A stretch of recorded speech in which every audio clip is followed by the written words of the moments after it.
కానివ్వండి, hydro power plant కానివ్వండి, ఒక కంపెనీ కానివ్వండి, లేదంటే పేదోళ్ళకి, గిరిజనులకి, దళితులకి ఎవరికి కష్టం వచ్చినా సిపిఎం పార్టీ ఎర్ర జెండా మాత్రమే ముందు ఉంటుంది.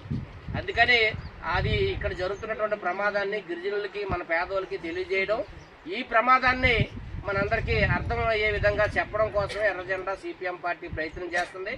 ఆ విధంగా ఏజెన్సీలో బాక్సైట్కి కానీ, లాటరైట్ సరుగుడు ప్రాంతంలో కానీ, అటు డుబ్బురుగూడ ఏరియాలో చైనా క్లే కానీ అనేకటువంటి ప్రమాదాలు వచ్చినప్పుడు, మట్టి తీయాలనుకున్నప్పుడు, ఆ ప్రాంతాల్లో కొండలు తవ్వాలనుకున్నప్పుడు సిపిఎం పార్టీ ఒక పెద్ద ఎత్తున గిరిజనులు ఐక్యం చేసి పార్టీలందరికీ ఒక తాటి మీద తీసుకొచ్చి ప్రయత్నమైనటువంటి సిపిఎం పార్టీ చేస్తుంది. ఆ విధంగా ఇక్కడ ప్రయత్నమైనటువంటిది మనం చేస్తున్నాం.